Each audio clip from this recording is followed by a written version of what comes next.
Upper moon demons, जो कि demon slayer में सबसे पावरफुल डीमंस के नाम से भी जाने जाते हैं। लेकिन देखा जाए तो ये अपर मून डीमंस शुरुआत से ही ऐसे नहीं थे, बल्कि इनकी अपनी एक अलग ही ट्रेजिक बैक स्टोरी थी। और आज की इस वीडियो में मैं आपको इन सभी अपर मून डीमंस की बैक स्टोरी के बारे में बताऊंगा। इवन कुछ अपर मून डीमंस की बैक स्टोरी तो ऐसी है जिनके बारे में हमें ऑफिशियली बताया भी नहीं गया, लेकिन फिर भी मैंने उन सारी बैक स्टोरीज को इस वीडियो में कवर कर दिया है। इसीलिए बिना टाइम को वेस्ट किए हम सबसे पहले बात करते हैं अपर मून 6 डीमन की बैक स्टोरी के बारे में, जिनमें से एक है डाकी एंड युतारो और दूसरा है काइगाकू। और इनमें से सबसे पहले हम बात करते हैं काइगाकू की। तो काइगाकू का जन्म एक पुअर फैमिली में हुआ था, जहाँ पर उसने बचपन में ही अपनी फैमिली को खो दिया था। जिसके बाद उसने अपनी लाइफ को चलाने के लिए एक थीफ बनने का सोचा और फिर चोरी करके ही काइगाकू अपना पेट भरता था।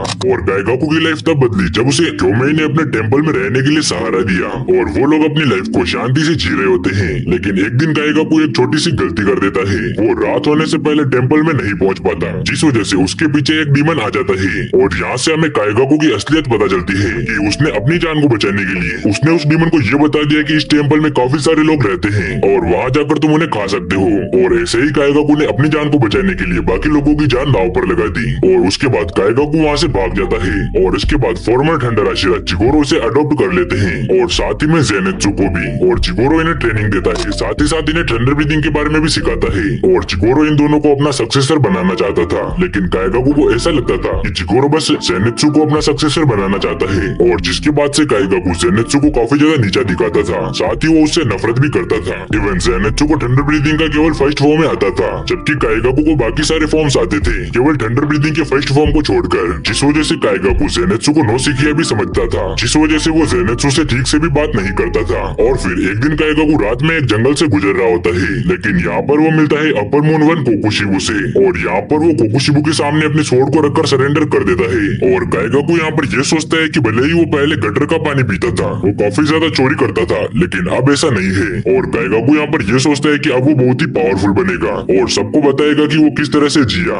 और इसके लिए काइगाकू को जीना होगा। और इसी वजह से काइगाकू कोकुशिबू के सामने सरेंडर कर देता है। और यहाँ पर कोकुशिबू काइगाकू को अपना ब्लड देता है और उसे एक डीमन बना देता है, जिसके बाद काइगाकू काफी ज्यादा पावरफुल हो जाता है। और आगे तो हमें पता ही है कि किस तरह से काइगाकू ज़ेनेत्सु के अगेंस्ट वाली फाइट में मारा जाता है। तो ये थी अपने काइगाकू की बैक स्टोरी। और अब हम बात करते हैं डाकी और ग्योतारो की बैक स्टोरी के बारे में।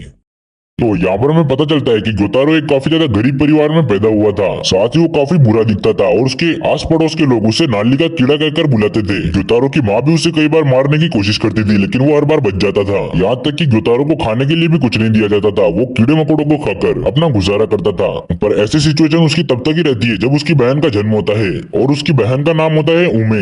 उमे के पैदा होते ही उसकी माँ चल बसी और उन्हें एक बीमारी थी जिसका नाम उमे ही था, और उसी के आधार पर इसका नाम भी उमे रखा गया। जब डाकी बड़ी हो जाती है तब वो काफी सुंदर दिखने लगती है, जिससे उसे एंटरटेनमेंट डिस्ट्रिक्ट में काफी अच्छा काम मिलने लग गया था।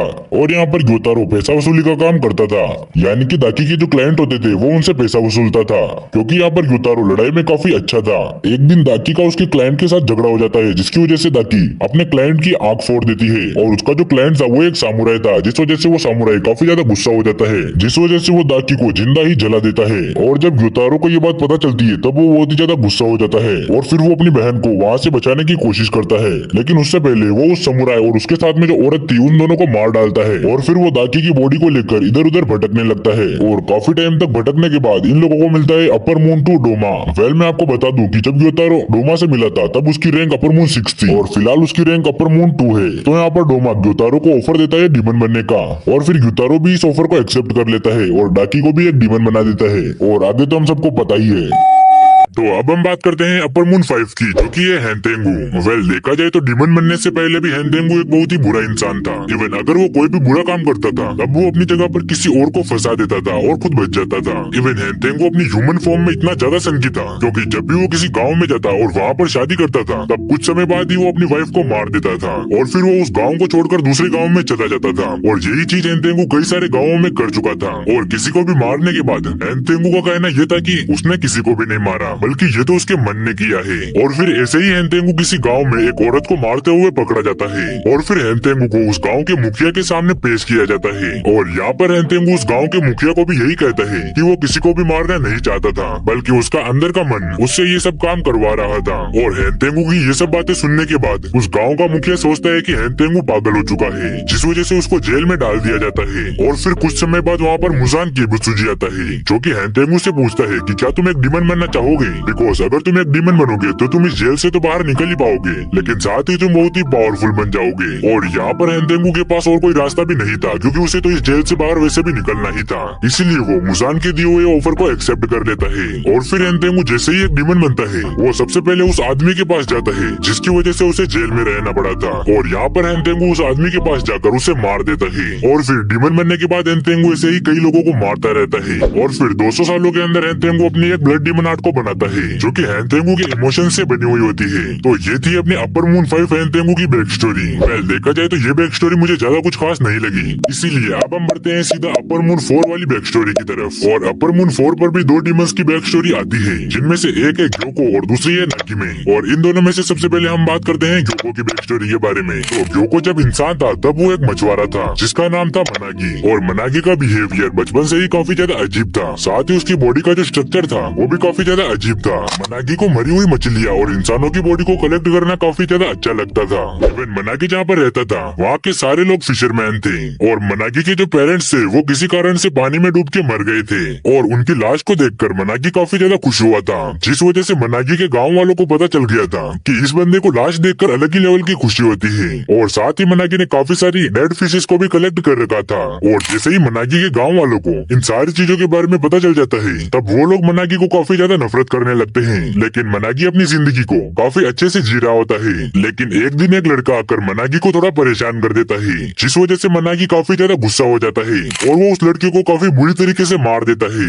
और फिर उसकी बॉडी को छोटे छोटे टुकड़ों में काट कर एक जार में बंद कर देता है। और फिर एक दिन जब उस बच्चे के घर वालों को पता चलता है कि मनागी ने ही उनके बच्चे को मारा है, तब उस बच्चे के पेरेंट्स मनागी को काफी बेरहमी से मार देते हैं और उसे अधमरा ही छोड़ देते हैं। और जहाँ पर वो लोग मनागी को अधमरा छोड़ते हैं, वहाँ पर अपना मुजान किबुत्सुजी एंट्री लेता है। और वहाँ पर मुजान मनागी को एक डीमन बनने का ऑफर देता है। और यहाँ पर मनागी बिना कुछ बात किए मुजान के इस ऑफर को एक्सेप्ट कर लेता है और फिर वो एक डीमन बन जाता है। तो ये थी अपने ग्योको की बैक स्टोरी। और अब हम बात करते हैं नाकिमे की बैक स्टोरी के बारे में। तो नाकिमे जब एक ह्यूमन थी तब वो बीवा बजाया करती थी और अपनी बीवा बजाने के लिए नाकिमे काफी ज्यादा स्ट्रगल भी करती थी। लेकिन नाकिमे ने जिस इंसान से शादी की थी वो एक जुआरी था और वो ऐसे ही नाकिमे की कई सारी चीजों को ऐसे ही बेच देता था। और एक दिन जब नाकिमे रात में अपनी परफॉर्मेंस के लिए जाने वाली थी, तब उसने अपने लिए एक ड्रेस को तैयार करके रखा था, लेकिन वो ड्रेस नाकिमे को मिल नहीं रही थी। और जब नाकिमे को ये पता चलता है कि उसकी ड्रेस को उसके पति ने बेच दिया है, तब नाकिमे इतना ज्यादा गुस्सा होती है कि वो एक हथौड़े से अपने पति को काफी बेरहमी से मार देती है।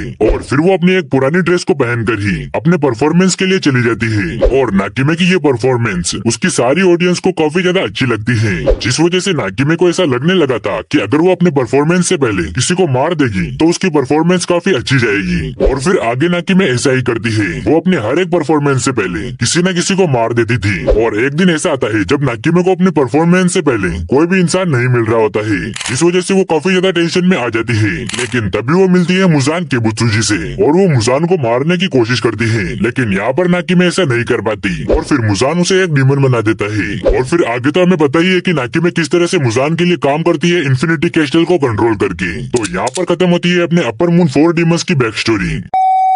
तो अब हम बात करते हैं अपर मून 3 की बैक स्टोरी के बारे में, जो कि डीमन स्लेयर का बहुत ही जाना पहचाना डीमन है और वो है अकाजा। तो देखो, अकाजा जब पैदा हुआ था तब इसके 2 दांत काफी ज्यादा नुकीले और बड़े थे, इसीलिए कई लोग अकाजा को एक डीमन चाइल्ड कहा करते थे। और हाँ, जब अकाजा ह्यूमन था तो उसका रियल नेम हकुजी था। और जब हकुजी 11 साल का हुआ तब उसके पिता की तबीयत काफी ज्यादा खराब रहने लगी, जिसकी वजह से वो काम पर भी नहीं जा पा रहे थे और अपने पिता के लिए दवाइयाँ खरीदने के लिए हकुजी चोरी करने लगा था। और जब भी हकुजी पकड़ा जाता था तब उसे काफी बुरी तरीके से पीटा जाता था और साथ ही उसके शरीर पर एक निशान बना दिया जाता था जो कि एक क्रिमिनल होने का निशान था और उसको कभी भी मिटाया नहीं जा सकता था। हकुजी को इतना स्ट्रॉन्ग बनना था कि जब भी वो चोरी करे तो कोई भी उसे न रोक पाए और जो पैसे उसने चोरी किए हैं उससे वो अपने डैड का इलाज करा सके।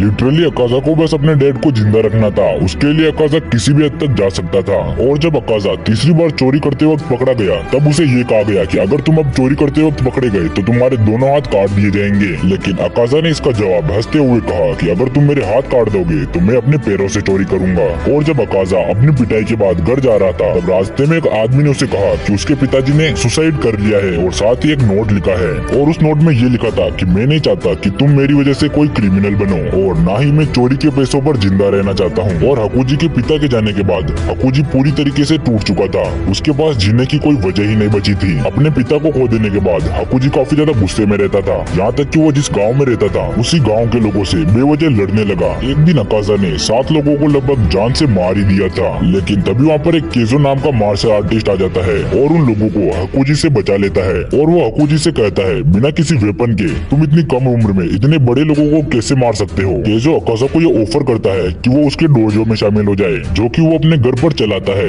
लेकिन अकाजा बिना कुछ ही सुने केजो को मारने के लिए आगे आ जाता है। लेकिन केजो बड़े ही आसानी से अकाजा को हरा देता है और उसे हराने के बाद वो उसे अपने घर ले जाता है और अपने घर पे वो उसे अपनी बेटी कोयुकी से मिलाता है। केजो की बेटी कोयुकी बहुत ज्यादा बीमार थी। वो कोई भी काम अपने खुद से नहीं कर सकती थी। कोयुकी इतना ज्यादा बीमार रहती थी कि उसे पानी पीने के लिए भी किसी की जरूरत पड़ती थी। इसीलिए केजो अकाजा के सामने एक ऑफर रखता है कि तुम मेरी बेटी की देखभाल करो ताकि मैं बाहर जाकर कुछ काम कर सकूं। अकाजा ये देखकर काफी हैरान था कि उसे पता है कि मैं एक क्रिमिनल हूँ, फिर भी ये अपने सबसे कीमती चीज की जिम्मेदारी एक क्रिमिनल के हाथों दे रहा है। और ये देखकर अकाजा काफी खुश हुआ और उसने ये काम काफी हंसी खुशी किया। अकाजा कोयुकी की देखभाल भी करता था, साथ ही घर को भी अच्छे से संभालता था और साथ ही वो केजो से मार्शल आर्ट्स भी सीखता था।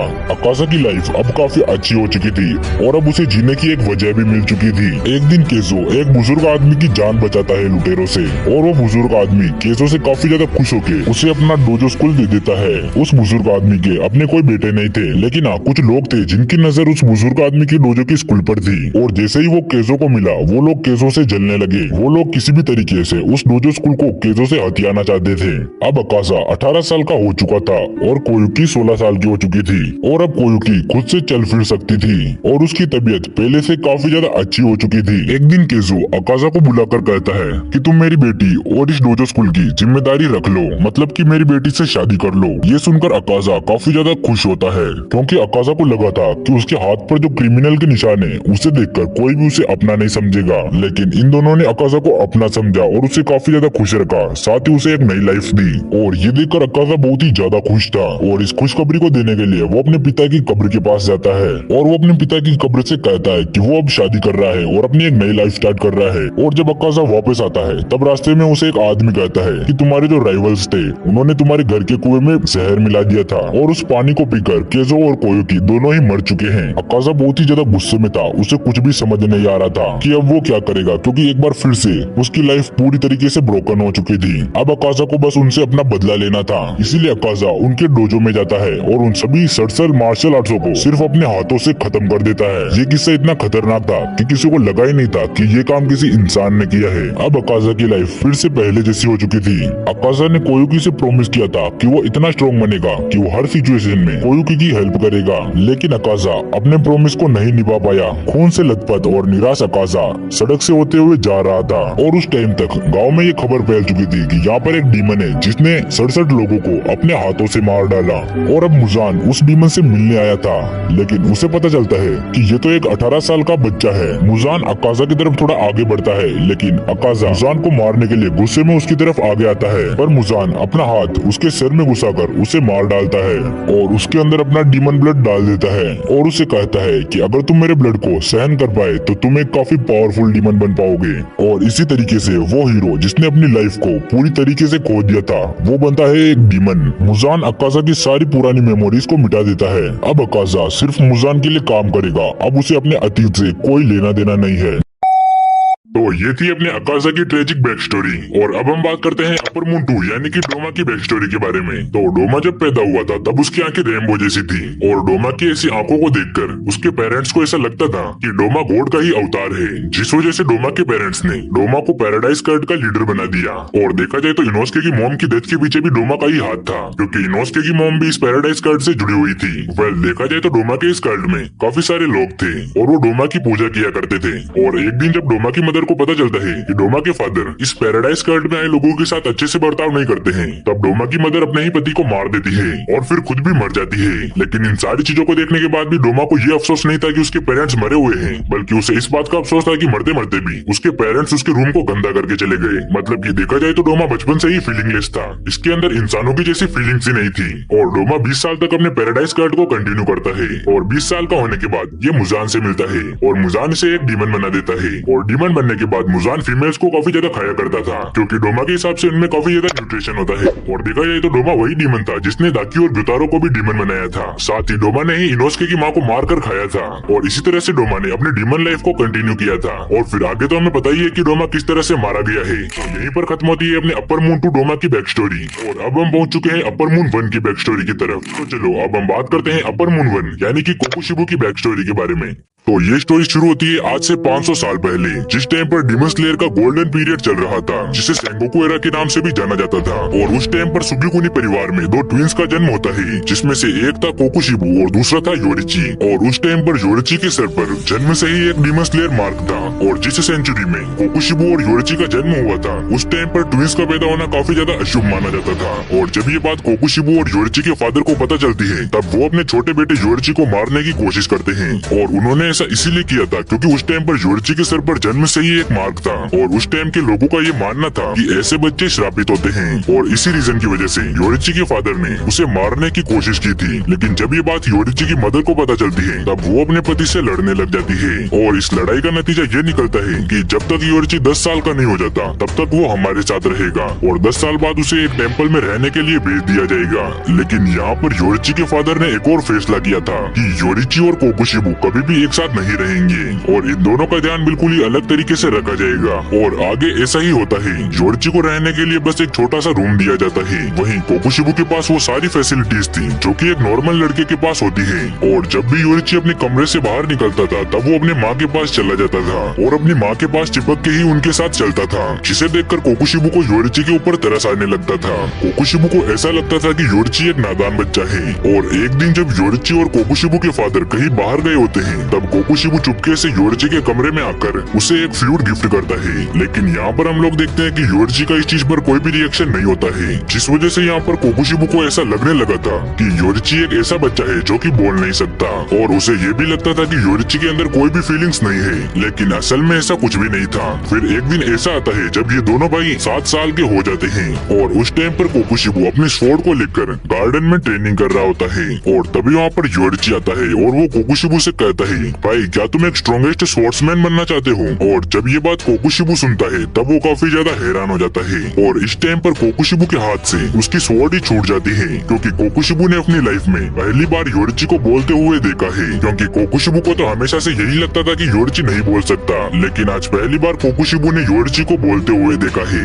और फिर यहाँ पर योरिची कोकोशिबू से कहता है कि अगर तुम सबसे स्ट्रॉन्गेस्ट सामुराई बनोगे, तो मैं सेकंड स्ट्रॉन्गेस्ट सामुराई बनूंगा। लेकिन यहाँ पर हम लोग कोकोशिबू को देखते हैं और हम लोग ये जानते हैं कि भले ही कोकोशिबू योरिची के लिए तरस खाता है, लेकिन अंदर ही अंदर वो योरिची से नफरत करता है। और कोकोशिबू ऐसा इसीलिए सोच रहा होता है क्योंकि कोकोशिबू का मानना है कि योरिची एक रोने वाला बच्चा है। और जब भी वो अपनी माँ को देखता है, तब वो जाकर उनके पास चिपक जाता है, जो कि कमजोरों की निशानी है। लेकिन इसके बाद से योरिची कोकोशिबू को रोज ट्रेनिंग करते हुए देखता है। और एक दिन ऐसा आता है जब कोकोशिबू के ट्रेनर को योरिची के ऊपर तरस आने लगता है और वो योरिची को बुलाता है और उसे कहता है कि ये स्वॉर्ड पकड़ो और जितनी तेजी से हो सके मुझ पर हमला करो। और तभी हम देखते हैं कि एक 7 साल का बच्चा जिसने आज तक कभी स्वॉर्ड को भी नहीं पकड़ा, उसने अपने सिर्फ एक ही अटैक से उस ट्रेनर को बेहोश कर देता है। और जिसे देखने के बाद कोकोशिबू भी हैरान हो जाता है कि आखिर योरिची ने ऐसा कैसे कर दिया। लेकिन इधर हम देखते हैं कि योरिची काफी ज्यादा उदास हो जाता है, क्योंकि उसका मोटिव किसी को भी हर्ट करना नहीं था। और वो सोचता है कि अब वो कभी भी सामुराई नहीं बनेगा और वो किसी को भी हर्ट नहीं करेगा। लेकिन दूसरी तरफ कोकोशिबू को बस यही बात सता रही होती है कि आखिर योरिची ने ऐसा कैसे किया। और जब ये बात कोकुशिबू को हजम नहीं हो रही होती है, तब कोकुशिबू फाइनली योर्ची के पास जाकर उससे पूछता है कि आखिर तुमने अपने एक ही अटैक से उस ट्रेनर को कैसे हरा दिया। और तब योर्ची कोकुशिबू को बताता है कि उसे पहले ही पता चल गया था कि वो ट्रेनर कौन सा मूवमेंट करने वाला है, मतलब कि मुझे पहले ही पता चल गया था कि वो ट्रेनर कौन सा अटैक करने वाला है। वेल, यहाँ पर मैं आपको बता दूं कि योर्ची यहाँ पर ट्रांसपेरेंट वर्ल्ड की बात कर रहा है, लेकिन इस हादसे के बाद योर्ची फैसला करता है कि वो अब कभी भी सामुराई नहीं बनेगा, क्योंकि वो नहीं चाहता कि उसकी वजह से किसी को तकलीफ हो। लेकिन इधर कोकुशिबू बस यही सोच रहा होता है कि आखिर योर्ची कहना क्या चाहता है, क्योंकि उसे तो कुछ समझ ही नहीं आ रहा होता है। लेकिन कुछ समय बाद कोकुशिबू को ये रियलाइज हो जाता है कि योर्ची कोई नॉर्मल बच्चा नहीं है, बल्कि योर्ची के पास एक ऐसी पावर है जिससे वो इंसान की बॉडी के अंदर देख सकता है। और जब कोकुशिबू को ये रियलाइज होता है, तब योर्ची के लिए उसके मन में और भी ज्यादा नफरत पैदा हो जाती है। लेकिन इधर योर्ची कोकुशिबू से कहता है कि अब से वो कभी भी स्वॉर्ड्स को हाथ नहीं लगाएगा, वो तो बस कोकुशिबू के साथ एंजॉय करना चाहता है। और फिर यहाँ पर सीन शिफ्ट हो जाता है और हम देखते हैं कि कोकुशिबू अपने बिस्तर पर सो रहा होता है और वो अपने मन में ये सोच रहा होता है कि अगर योर्ची की पावर्स के बारे में अगर उसकी फैमिली को पता चल जाएगा तो वो इस फैमिली का अगला सक्सेसर बन जाएगा, और जिस वजह से योर्ची के बजाय कोकुशिबू को मंदिर में रहने के लिए भेज दिया जाएगा, जो कि कोकुशिबू नहीं चाहता है। और कोकुशिबू ये सब सोच रहा होता है, लेकिन तभी उसके डोर पर कोई नॉक करता है और ये और कोई नहीं बल्कि योर्ची होता है। और कोकुशिबू योर्ची को देखकर कहता है कि आखिर इतनी रात को तुम यहाँ पर क्या कर रहे हो। तभी योर्ची कोकुशिबू को बताता है कि अब उनकी माँ इस दुनिया में नहीं रही, और साथ ही सुबह होते ही योर्ची टेम्पल में रहने के लिए चला जाएगा। तो इसीलिए योर्ची आखिरी बार कोकुशिबू को गुड बाय कहने के लिए आया है, और वो ये भी बताता है कि वो कोकुशिबू का दिया हुआ फ्लूट मरते दम तक अपने पास ही रखेगा, और स्माइल करते हुए वो वहाँ से चला जाता है। और फिर कुछ टाइम बाद जब कोकुशिबू अपनी माँ की छोड़ी हुई डायरी को पढ़ता है, तो उसमें लिखा हुआ था कि योर्ची को पहले से ही पता था कि उसकी इस पावर और टैलेंट की वजह से उसी को अगला सक्सेसर बनाया जाएगा। इसीलिए योर्ची ने फैसला किया था कि वो इस घर को छोड़ के चला जाएगा। साथ ही कोकुशिबू को ये पता चलता है कि क्यों योर्ची हमेशा जब भी अपने कमरे से बाहर आता था तब अपनी माँ के पास चिपक जाता था, और ऐसा वो इसीलिए करता था क्योंकि योर्ची को ये पता था कि योर्ची की माँ बीमार है, जिस वजह से उनकी लेफ्ट साइड धीरे धीरे कमजोर होती जा रही है। जिस वजह से योर्ची जब भी अपनी माँ को बाहर देखता था तब वो जल्दी से जाके उनकी लेफ्ट साइड को सपोर्ट करता था, जिससे उनको चलने में आसानी हो। और इस डायरी को पढ़ने के बाद कोकुशिबू के मन में योर्ची के लिए और भी ज्यादा नफरत आ जाती है, और अब वो चाहता है कि योर्ची जिंदा ही ना रहे। लेकिन इधर जब ये डायरी कोकुशिबू और योर्ची के फादर पढ़ते हैं, तब उन्हें ये रियलाइज होता है कि योर्ची कितना ज्यादा टैलेंटेड है। तब वो अपने नौकर से बोलते हैं कि जाओ और जल्दी से योर्ची को उस मंदिर से लेके आओ। लेकिन जब उनका नौकर उस मंदिर में जाकर वहाँ पर योर्ची के बारे में पूछताछ करता है, तो उन्हें पता चलता है कि योर्ची तो कभी मंदिर में आया ही नहीं था। और जब वो वापस जाकर ये बात योर्ची और कोकुशिबू के फादर को बताते हैं, तो उनको लगता है कि योर्ची शायद से किसी जानवर का शिकार हो गया है और अब वो इस दुनिया में नहीं रहा। और हम देखते हैं कि यहाँ पर कोकुशिबू इन सारी बातों को चुपके से सुन रहा होता है। और फिर यहाँ पर सीन शिफ्ट होता है और काफी साल गुजर चुके होते हैं, और अब कोकुशिबू की शादी भी हो चुकी होती है और अब उसके बच्चे भी हैं। लेकिन एक दिन कोकुशिबू अपने सोल्जर्स के साथ अपने एक मिशन पे जाता है, लेकिन तभी उनके ऊपर एक डीमन हमला कर देता है और हम लोग देखते हैं कि कोकुशिबू के सारे सोल्जर्स मारे जा चुके होते हैं और वो डीमन कोकुशिबू को मारने के लिए आगे बढ़ रहा होता है। और वो जैसे ही कोकुशिबू के ऊपर अटैक करने वाला होता है, तभी वहाँ पर योर्ची आ जाता है और वहाँ आते ही वो उस डीमन का गला काट देता है। और तभी यहाँ पर योर्ची कोकुशिबू से कहता है कि मुझे माफ कर देना भाई, मुझे आने में देर हो गई। लेकिन यहाँ पर हम लोग देखते हैं कि कोकुशिबू योर्ची को देखकर बिल्कुल भी खुश नहीं होता, बल्कि उसके मन में योर्ची के लिए और भी ज्यादा नफरत आ जाती है, क्योंकि उससे तो लग रहा था कि योर्ची मर चुका है। लेकिन इतने सालों बाद जब वो योर्ची को देखता है और वो देखता है कि वो कितना ज्यादा पावरफुल हो चुका है, और इस चीज को देखने के बाद कोकुशिबू के मन में योर्ची के लिए और भी ज्यादा नफरत आ जाती है। और इसी जेलसी और नफरत की वजह से कोकुशिबू ये डिसाइड करता है कि वो अपनी फैमिली को छोड़ देगा और एक डीमन स्लेयर बन जाएगा, बिल्कुल योर्ची के जैसे। और देखा जाए तो यही कोकुशिबू की सबसे बड़ी गलती थी कि उसने अपनी पीसफुल लाइफ को छोड़ के एक डीमन स्लेयर बनने का फैसला किया। और फिर जब कोकुशिबू ये देखता है कि योर्ची ही वो पर्सन है जो कि सबको ब्रीथिंग स्टाइल सिखा रहा है, और साथ ही योर्ची ये चाहता है कि सभी डीमन स्लेयर सन ब्रीथिंग को सीखे। लेकिन यहाँ पर हम लोग देखते हैं कि सन ब्रीथिंग को सीखना इतना ज्यादा मुश्किल था कि कोई भी डीमन स्लेयर सन ब्रीथिंग को सीख ही नहीं पा रहा था। लेकिन फिर हम लोग देखते हैं कि बाकी डीमन स्लेयर्स ने सन ब्रीथिंग से रिलेटेड ही अपनी अपनी अलग ब्रीथिंग स्टाइल को बना लिया है, जैसे कि फ्लेम ब्रीथिंग, वाटर ब्रीथिंग और ऐसे ही और कुछ। लेकिन यहाँ पर कोकुशिबू ये देखता है कि ट्विंस ब्रदर होने के बाद भी कोकुशिबू सन ब्रीथिंग का यूज नहीं कर पा रहा, जिस वजह से न चाहते हुए भी कोकुशिबू को अपनी एक अलग ब्रीथिंग स्टाइल बनानी पड़ती है, जो कि मौन ब्रीथिंग होती है। और फिर एक दिन जब सभी डीमन स्लेयर्स को ये पता चलता है कि जिसके भी पास डीमन स्लेयर मार्क है वो 25 साल से ज्यादा नहीं जी सकता, और इसे सुनने के बाद सभी डीमन स्लेयर काफी ज्यादा पैनिक करने लगते हैं और कोकोशिबू ये सोचने लगता है कि इतनी ज्यादा पावर होने के बाद भी वो ज्यादा समय तक नहीं जी सकते। और फिर ऐसे ही एक दिन कोकोशिबू की मुलाकात होती है मुजान की बुत्सुजी से और यहाँ पर मुजान कोकोशिबू को डीमन बनने के लिए कहता है और साथ ही वो कोकोशिबू से कहता है कि अगर कोकोशिबू एक डीमन बन जाता है तो वो अमर हो जाएगा, साथ ही उसके पास कई सारी पावर्स आ जाएगी जिससे उसे कोई भी नहीं मार पाएगा। और यहाँ पर कोकोशिबू अपनी लालच और जेलसी की वजह से मुजान की इस बात को मान लेता है और एक डीमन बन जाता है। और इसके बाद से ही कोकोशिबू डीमन स्लेयर्स पर अटैक करने लगता है और ऐसा करते करते 80 साल बीत जाते हैं। और फिर एक दिन कोकोशिबू की मुलाकात होती है उसी के भाई योर्ची से और यहाँ पर हम लोग देखते हैं कि योर्ची 80 साल से भी ज्यादा का हो चुका होता है, लेकिन आज भी वो डीमन स्लेयर मार्क के साथ जिंदा है। और इस टाइम पर भी योर्ची की पावर इतनी ज्यादा थी कि वो कुछ सेकंड्स के अंदर ही कोकोशिबू की आधी गर्दन को काट देता है। और इस चीज को देखने के बाद कोकोशिबू खुद काफी ज्यादा शॉक हो जाता है। लेकिन फिर हम लोग यहाँ पर देखते हैं कि योर्ची कोकोशिबू के ऊपर दोबारा अटैक नहीं करता बिकॉज इस टाइम पर योर्ची मर चुका होता है। और जिसे देखने के बाद कोकोशिबू काफी ज्यादा गुस्सा हो जाता है क्योंकि योर्ची अपने लास्ट स्टेज में भी इतना ज्यादा परफेक्ट था। और फिर यहाँ पर कोकोशिबू अपने एक हमले से योर्ची के 2 टुकड़े कर देता है और वो देखता है कि योर्ची की बॉडी के साथ साथ एक फ्लूट के भी 2 टुकड़े हो चुके होते हैं। और ये वही फ्लूट होता है जो कि कोकोशिबू ने बचपन में योर्ची को दिया था। और योर्ची ने कोकोशिबू से ये वादा किया होता है कि वो मरते दम तक इस फ्लूट का ध्यान रखेगा और यहाँ पर योर्ची ऐसा करता भी है। और यहाँ पर हम लोग देखते हैं कि इस चीज को देखकर कोकोशिबू की आंखों में आंसू आने लगते हैं और वो कहता है कि मेरे डीमन बनने के बाद भी योर्ची को मेरी कितनी ज्यादा फिक्र थी, लेकिन कोकोशिबू की जेलसी और नफरत की वजह से कोकोशिबू को इस बात का कभी रियलाइज ही नहीं हुआ। और तो और कोकोशिबू 400 सालों तक जिया था, लेकिन फिर भी वो योर्ची के फेस को कभी भी नहीं भुला पाया था। और आज से 400 सालों बाद जब कोकोशिबू की फाइट ताइशो एरा के 4 डीमन स्लेयर से होती है तब यहाँ पर वो उनके हाथों से मारा जाता है। लेकिन यहाँ पर हम लोग देखते हैं कि इन 400 सालों में भी कोकोशिबू ने उस टूटी हुई फ्लूट को संभाल कर रखा था। तो ये था अपने अपर मून 1 कोकोशिबू का ट्रेजिक पास्ट।